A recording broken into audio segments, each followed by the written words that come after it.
Well, what's up guys? I'm Dean and welcome back to my YouTube channel.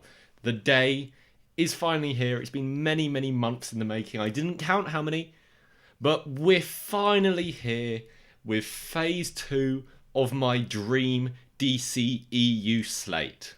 These videos take a mammoth amount of work to get done. I have to write the movies, I have to cast the movies. I don't write the movies. I write the plot of the movies and I cast the movies, and it just takes hours and hours to do all that, and then editing takes ages and all of that. So I apologise that this video has taken so long to come out. But the more support you show this video, the sooner it will be before we get phase 3. Hopefully I won't leave as big a gap this time. This is such a big occasion. I did a very dramatic sit down and everything. So please like and please comment and please subscribe and all those lovely things if you want phase 3 soon. But let's just go through the concept of this. If you don't know what this is, part 1 is up there. Basically, I started this as a series on TikTok and then I did it on YouTube so I could go into more depth. I take every MCU movie and I replace it with a DC movie of my choosing to create a DC cinematic universe like the MCU, just for DC. Because I think we can all agree that the DC cinematic universe is a bit haphazard at best. Now, I'm not saying my ideas would be better than the movies that actually exist or anything like that, because I'm just a guy sitting in my bedroom doing this for fun. So please, don't take it too seriously. Or take it immensely seriously. It's up to you, whichever you'd rather. But don't take it too seriously, unless you want to. Last time we did phase 1, which is all the movies from Iron Man to the Avengers, and today we're doing all the movies from Iron Man 3 to Ant-Man, replacing them with my own DC movies. Check out part 1 if you haven't already, or just go and watch it again to refresh yourself on all of that, because I'm not going to be going back over it massively. But let's jump in with movie number 1 of phase 2. Now, in the MCU, movie number 1 of phase 2 is Iron Man 3. That was a lot of numbers, but it's Iron Man 3.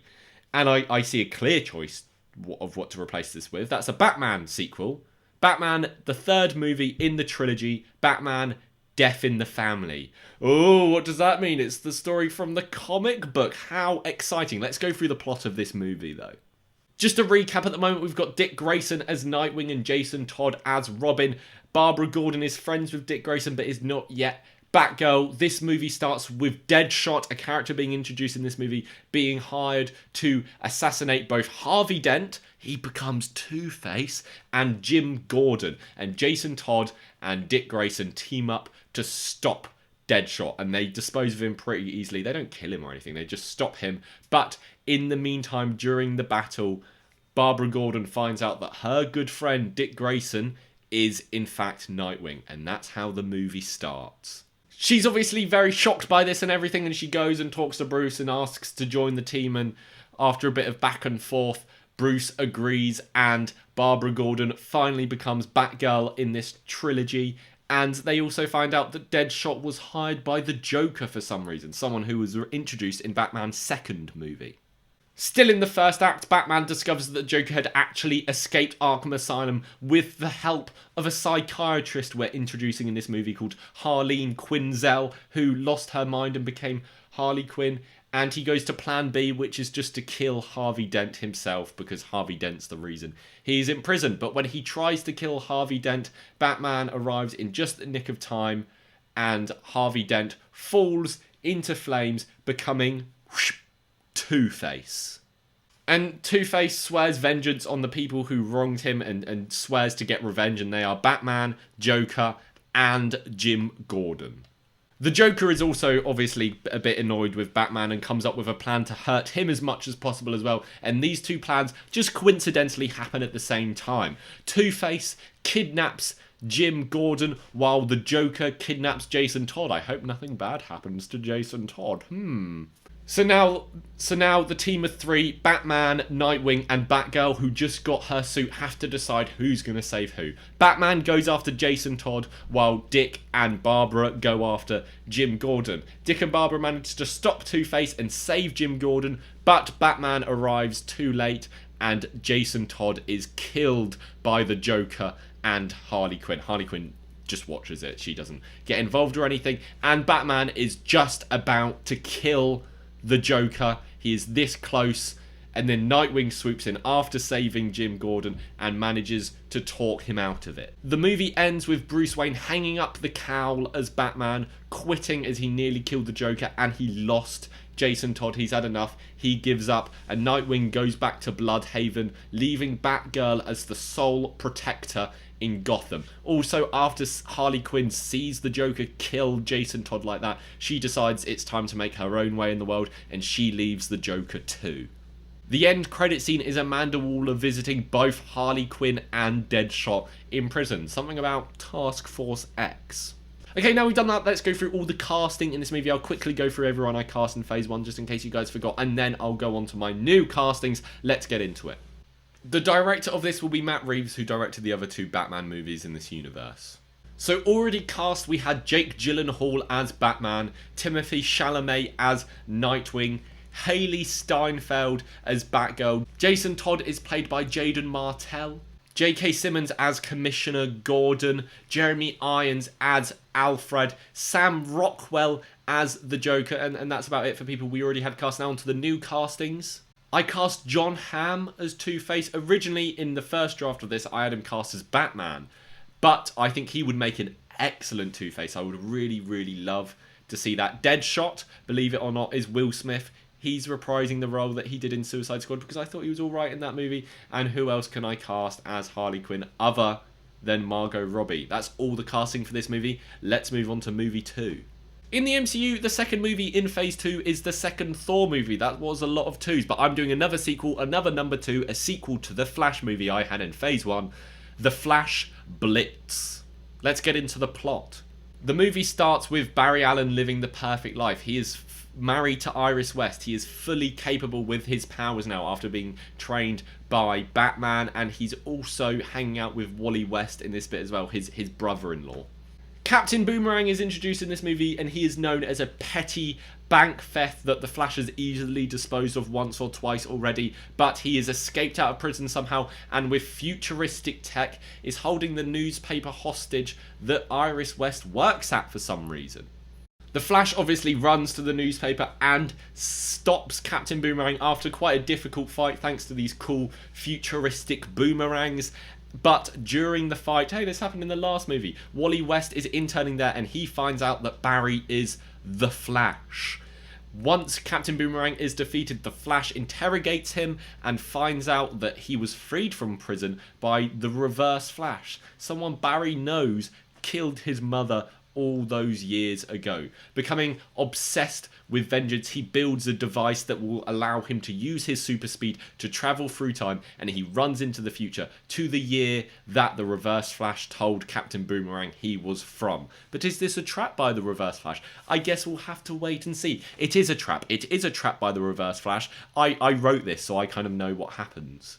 While in the past, Barry also meets his grandson, Bart Allen West, who at the moment doesn't have any powers. So in the future, Barry Allen confronts Eobard Thawne, who is the Reverse Flash, but is easily defeated by him. It turns out Eobard Thawne was someone who used to be obsessed with the Flash and recreated the science experiment that gave him the powers and gave himself super speed, but later learned to resent the Flash after the future version of the Flash betrayed him, and then he just swears vengeance, travels back in time, kills his mum, and just tries his hardest to mess up his life like he did in the last movie. Meanwhile, in the present day, Captain Boomerang still has a little bit of futuristic tech which he uses to break out of prison, but not only does he break out of prison, he breaks out some other supervillains, including Captain Cold and Heatwave from the last movie, who rain terror on Central City, despite the fact that there is no protector there still. There is no Flash, so the city is in a lot of trouble. Iris West and Wally West try and combine plans to figure out what to do, and eventually Wally uses some of the tech in Star Labs to give himself super speed to fight these villains. After quite a struggle, quite a few defeats, Wally finally figures out his powers just enough to take down Captain Cold, Heatwave, and Captain Boomerang and restore order in Central City, but not for long. The Reverse Flash takes Barry Allen back into the past, back into his present day, to kill Iris West in front of him. But the Reverse Flash wasn't expecting Wally West to be there in the modern day, and together they team up and defeat him, throwing him into the time vortex, lost forever in time, unable to escape. Barry's dad is released from prison and Wally West becomes the Kid Flash. It all ends Happily ever after. First mid-credit scene, the Reverse Flash has been thrown back into the past just after World War I, where he meets Cersei, an evil sorceress who was the villain in my first Wonder Woman movie, and in that movie she was left having forgotten about her powers, Agatha Harkness style, until the Reverse Flash reminds her. End credit scene, Amanda Waller approaches Captain Boomerang about something about Task Force X.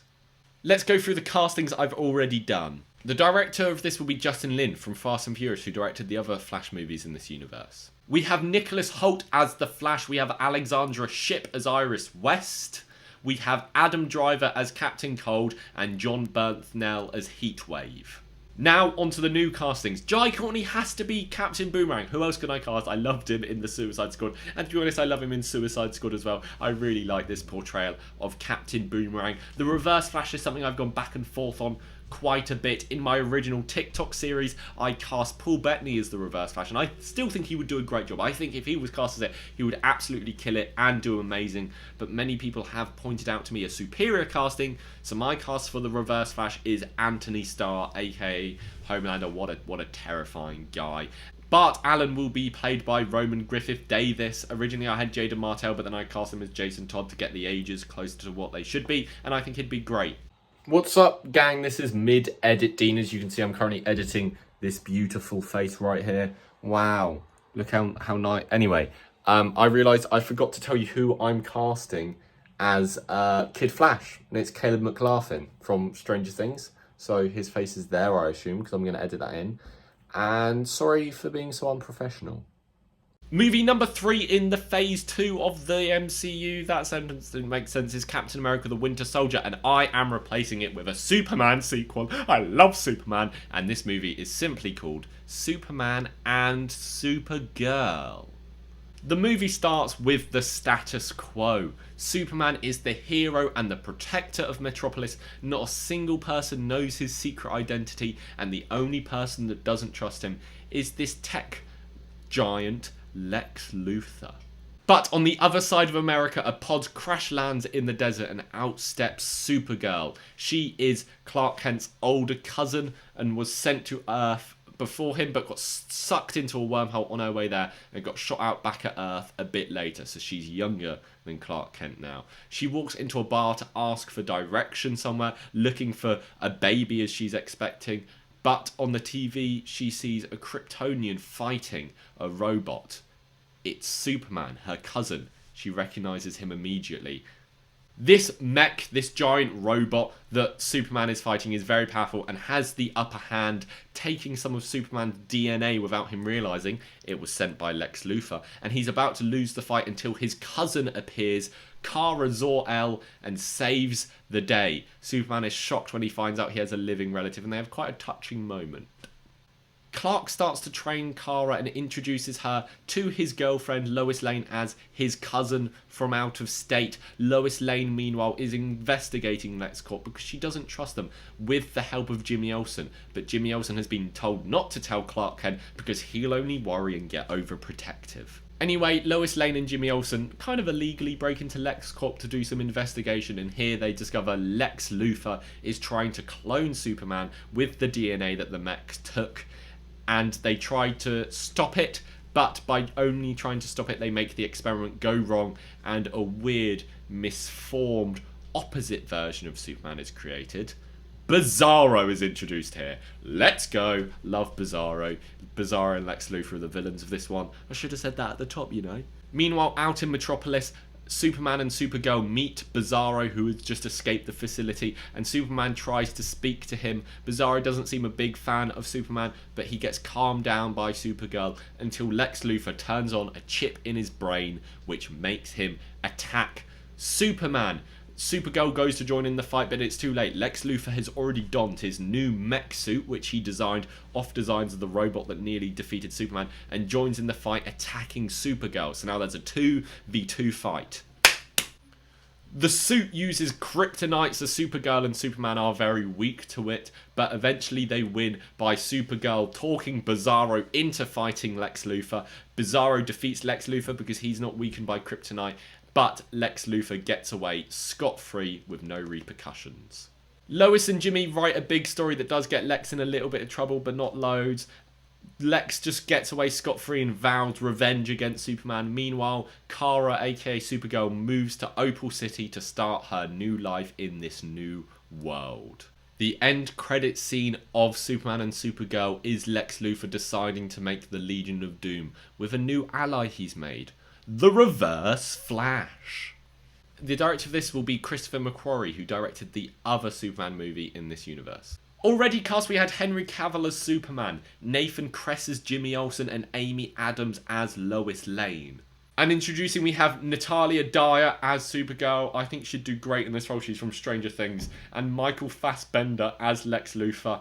I just love Michael Fassbender. He can play any villain. If you're going to wonder who's playing Bizarro, easy answer, Henry Cavill, just with a bit of makeup and CGI.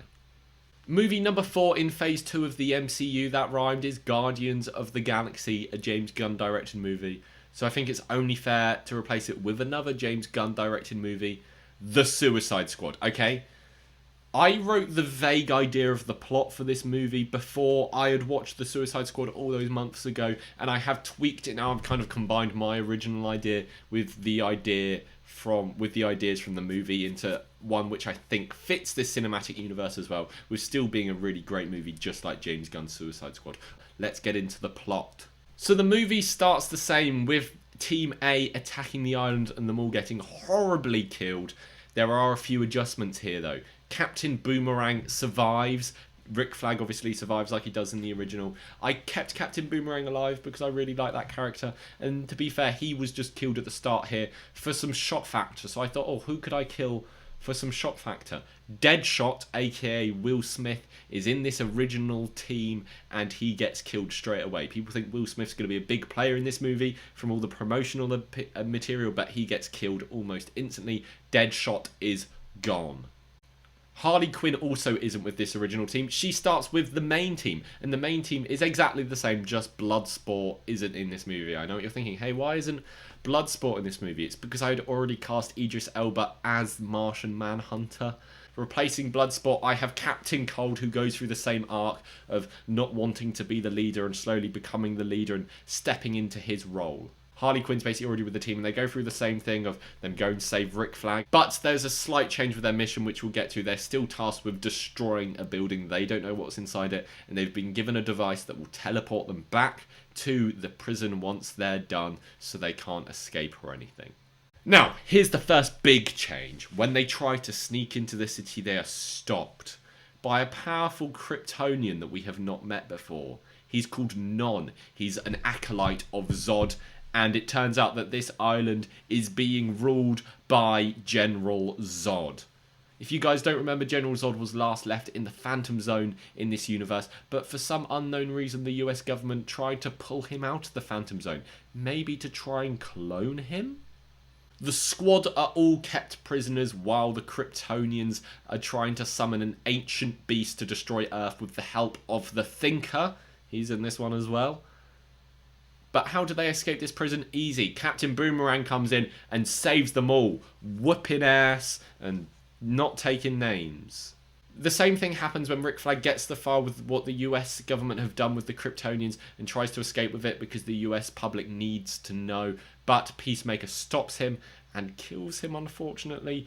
But instead of Bloodsport, we have Captain Cold in this Mexican standoff who freezes Peacemaker all over and into a bloody icicle. The squad are ordered to leave, but they refuse and say they must fight the Kryptonians. This is the bit where they all stand up. The Kryptonians manage to summon a monster, but it's just a pathetic little starfish that doesn't do anything. They're a bit underwhelmed because they thought it was called Starro the Conqueror or something. But Harley gives the Thinker the device that will teleport them back to the prison, and the Thinker changes the device to open a portal to the Phantom Zone, and they are sucked into the Phantom Zone, apart from Faora, who was defeated earlier in the movie. She is just unconscious somewhere on the island. And once again, the entire squad goes free when Captain Cold threatens to release the evidence like Bloodsport did in the original. In the end credit scenes, Faora is approached by Lex Luthor. Something about a Legion of Doom. Of course, James Gunn directs this one as well. So let's breeze through the casting we've already got. Adam Driver as Captain Cold, Margot Robbie as Harley Quinn, Jai Courtney as Captain Boomerang, Will Smith is Deadshot, Zod is Michael Shannon, and Feora is Aunt J. I don't know how to say her name, it's right here. And with the new castings, we have Non, the other Kryptonian, is played by Dave Bautista. The Thinker isn't played by Peter Capaldi because I have a bigger role for him in a later one of these videos. So instead I've cast Bryan Cranston. Peacemaker is obviously John Cena. Ratcatcher 2 is Daniela Melchior. David Dastmalchian is the Polka Dot Man. I think I nailed that. King Shark is Sylvester Stallone. Rick Flag is Joel Kinnaman. And Amanda Waller is Viola Davis. I can't be bothered to go through the cast of like Arm Fall Off Boy and all of that lot. So just imagine them in your head because they're the same cast. On to movie number 5. Movie number 5 in the MCU is Avengers Age of Ultron. Movie number 5 in my DCEU slate is Justice League vs. the Legion of Doom. So the movie starts, Batman is still retired, and because Batman's retired, the Joker has disappeared. Batgirl is the sole protector of Gotham. Supergirl has joined the Justice League because of Batman's absence, and Dick Grayson was offered a part, but he declined the offer. Lex Luthor and the Reverse Flash now have a full team of supervillains to help them take down the Justice League, their one goal. During a Justice League meeting, the Legion of Doom take them out very swiftly and quickly, defeating the Justice League and kidnapping them. At this point, the Legion of Doom consists of, let me look at my list, Lex Luthor, Reverse Flash, Feora, Cersei, Black Manta, a new character, and Protex, who is the White Martian from the first Justice League movie.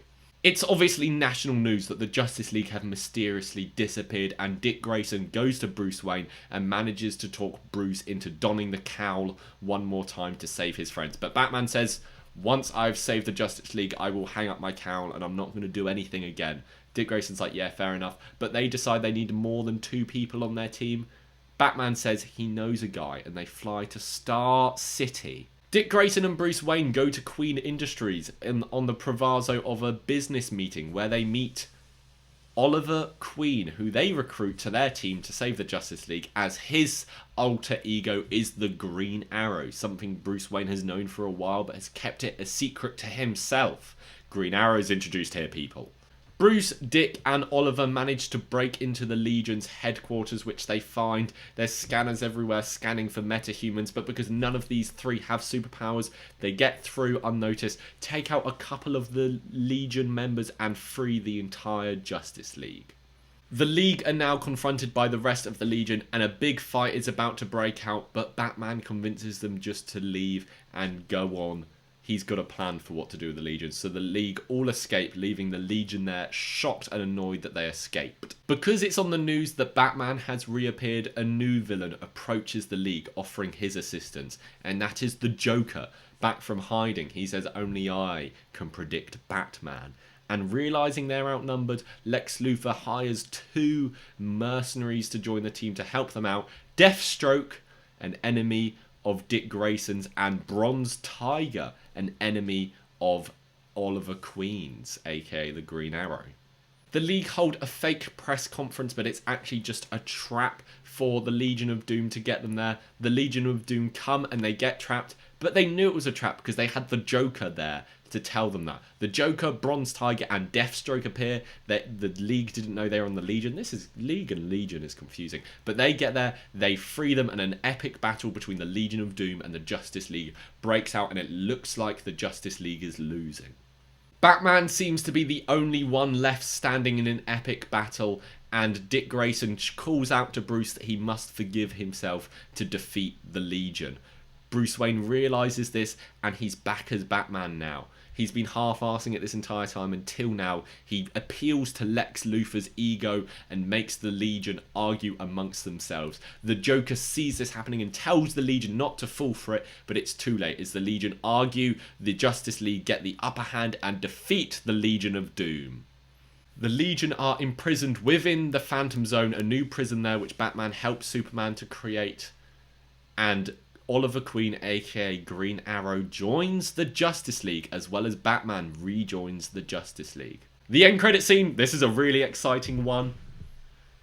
the US government used Lex Luthor's new tech to finally clone the Justice League, cloning and creating Superboy. We're not going to see that until phase 3 though, so I won't get into any casting yet, but it's something I'm very excited about. This is also directed by Jon Favreau, just like the first Justice League movie in this universe. Okay, now let's talk about the casting for this. Every Justice League member has a Legion of Doom counterpart, so I'm just going to go through them one by one. Obviously, we have Jake Gyllenhaal as Batman, and against him is Sam Rockwell as the Joker. We have Henry Cavill as Superman, and against him we have Michael Fassbender as Lex Luthor. How did I forget that name? We've got Gal Gadot as Wonder Woman, back again. She wasn't really mentioned this, but she's throughout the movie. And we have Isa Gonzalez returning as Cersei from the first movie. We have Nicholas Hoult as the Flash, and we have Anthony Starr as the Reverse Flash. We have Idris Elba as the Martian Manhunter, and we have Josh Duhamel as Protex, the White Martian guy.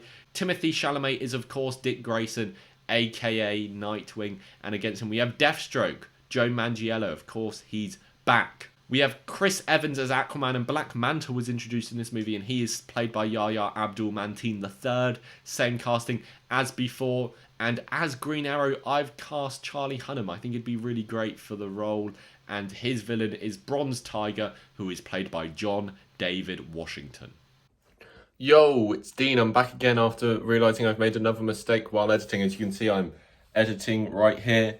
I didn't mention Supergirl, who's a member of Justice League in this. I know I said it earlier on, but she's still played by Natalia Dyer, and her villain is, of course, Feora, who's the Kryptonian that's appeared in both the first Superman movie and the Suicide Squad movie, and I can't pronounce her name, and I'll put it on the screen again for you somewhere. I don't know, I haven't figured this out yet.